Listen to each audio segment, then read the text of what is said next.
महर्षि विश्वामित्र जन्म से ही एक ब्राह्मण नहीं थे, लेकिन उन्होंने अपने तप और उग्र तपस्या के बल लगभग 1000 वर्षों की तपस्या के पश्चात ऋषि होने का वरदान प्राप्त किया। लेकिन विश्वामित्र ब्रह्मा ऋषि बनना चाहते थे, इसलिए पुष्कर के तट पर जाकर पुनः तपस्या शुरू कर दी। ऋषि विश्वामित्र की इस कठोर तपस्या से राजा इंद्र विचार में पड़ गए। इंद्रदेव को डर था कि कहीं विश्वामित्र इंद्रासन नहीं मांग ले। यह विचार कर तपस्या भंग करने के लिए अपनी अप्सरा मेनका को एक कन्या के रूप में धरती पर भेजा। नित्य की भांति ऋषि विश्वामित्र अपने दैनिक कार्यों में लगे हुए थे। तभी पुष्कर सर के तट पर मेनका नहा रही थी। मेनका का बदन देखकर विश्वामित्र को काम का मोह हो गया और मेनका से परिचय किया। विश्वामित्र ने मेनका को अपने साथ कुटिया में रहने का निमंत्रण दिया। अप्सरा मेनका ने ऋषि विश्वामित्र को काम पास में बांध लिया और उनके साथ कुटिया में रहने लगी। विश्वामित्र और मेनका 10 वर्षों तक साथ रहे। इसके दौरान दोनों के संयोग से एक पुत्री हुई। विश्वामित्र को महसूस हुआ कि उनकी तपस्या तो भंग हो गई।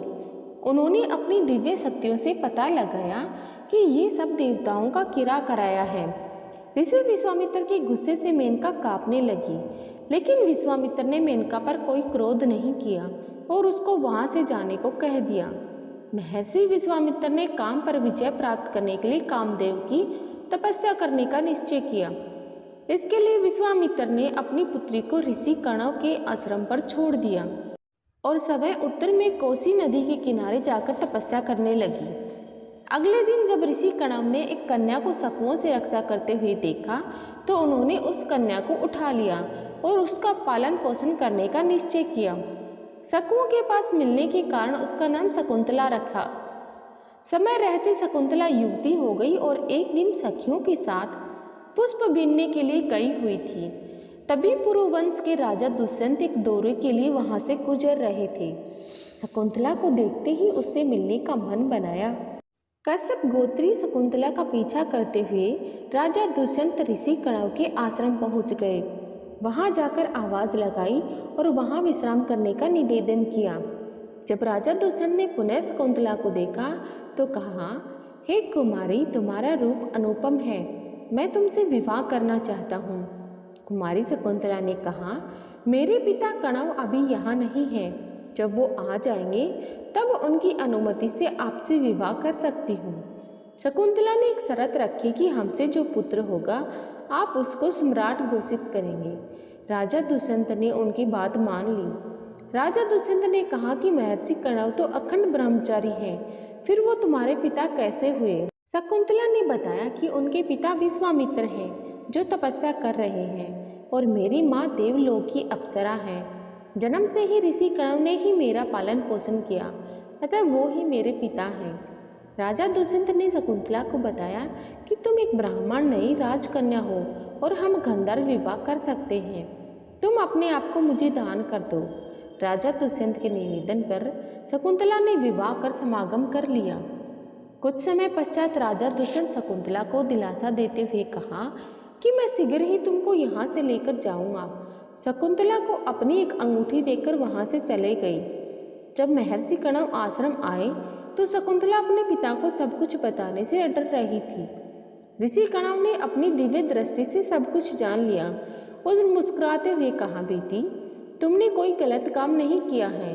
राजा दुष्यंत एक अत्यंत शक्तिशाली राजा है और तुम दोनों से जो पुत्र पैदा होगा वो इस बड़ा ही तेज और बलवान होगा। एक दिन महर्षि दुर्वासा अपने मित्र कणव से मिलने आए। उस वक्त कणव वहां मौजूद नहीं थी। आश्रम के द्वार पर शकुंतला राजा दुष्यंत के बारे में सोच रही थी। महर्षि दुर्वासा के कहने पर भी शकुंतला का ध्यान नहीं टूटा, अतः महर्षि दुर्वासा ने दुष्ट तपस्वी कहकर अतिथि के अनादर करने के कारण शकुंतला को शाप दे दिया। हे नारी, तुम इस काल में जिसका स्मरण कर रही हो वह भी तुमको भूल जाएगा। तब अचानक शकुंतला का ध्यान टूटा। सखियों के समझाने पर दुर्वासा ने कहा कि अगर तुम राजा की दी हुई कोई चीज उसे दिखाओगी तो उसे सब कुछ याद आ जाएगा। एक दिन कणव ऋषि ने शकुंतला को कहा कि अब तुमको अपने पति के पास जाना चाहिए। विवाहित स्त्री का इस तरह रहना कीर्ति और धर्म का घातक अपमान है। शकुंतला अपनी माँ समान दासी गोमती के साथ हस्तिनापुर के लिए निकल गई। रास्ते में गंगा से पानी पीने के लिए जैसे ही शकुंतला ने अपनी अंजलि भरी तो उसकी अंगूठी पानी के अंदर गिर गई, लेकिन इसको उसका पता नहीं चला। जब शकुंतला हस्तिनापुर पहुंची तो उसने समय को उनकी पत्नी बताते हुए कहा, आपके राज्य का सम्राट उनकी कोख में पल रहा है। तब राजा दुष्यंत ने तापसी स्त्री कहते हुए शकुंतला का तिरस्कार किया। तब गुप्ती ने कहा कि तुम इनको अपनी अंगूठी दिखाओ।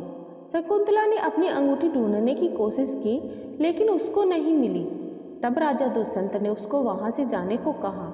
गोमती ने कहा कि हम वापस ऋषि कणव के आश्रम में लौट चलते हैं, लेकिन एक दास ने कहा कि हम शकुंतला को यहाँ पर छोड़कर चलेंगे। इतना कहकर दासी लोग वहाँ से निकल दिए। राजा दुष्यंत का महामंत्री ने शकुंतला की प्रसव तक उसको अपने आश्रम पर ठहरने का निवेदन किया। शकुंतला की अनुमति के साथ दोनों आश्रम की तरफ निकल पड़े। रास्ते में शकुंतला की माता मेनका प्रकट हुई और शकुंतला को अपने साथ लेकर अदृश्य हो गई। मेनका शकुंतला को लेकर ऋषि मारीच के आश्रम गई और उसको वहां छोड़कर वापस स्वर्गलोक चली गई। एक दिन राजा के कर्मचारियों ने एक मछुआरे को राजा की अंगूठी चुराने के जुर्म में गिरफ्तार किया और राजा के सामने पेश किया। मछुआरे ने राजा से विनती की, महाराज, ये अंगूठी मुझे प्रातःकाल एक मछली के पेट से मिली। राजा दुष्यंत उस अंगूठी को देखकर सब कुछ जान गए और उनको अपनी भूल और शकुंतला के तिरस्कार करने का अफसोस हुआ। राजा दुष्यंत ने अपने मंत्री को बुलाया और शकुंतला का पता पूछा। मेनका के साथ अदृश्य होने की बात सुनकर राजा दुखी हो गए। लगभग 6 साल बीत चुके थे। एक दिन भगवान इंद्र का दूत राजा दुष्यंत के दरबार में आया और दानवों के खिलाफ युद्ध में देवताओं की सहायता करने का निवेदन किया। दानवों और देवताओं के बीच में घमासान युद्ध हुआ। देवताओं ने विजय प्राप्त की। जब दूत पुनः दुष्यंत को धरती पर छोड़ने आए तो एक अज्ञात स्थान पर छोड़ दिया। राजा दुष्यंत जंगल से होकर आगे बढ़ रहे थे। राजा दुष्यंत ने सुना कि कोई बच्चा खेल रहा है।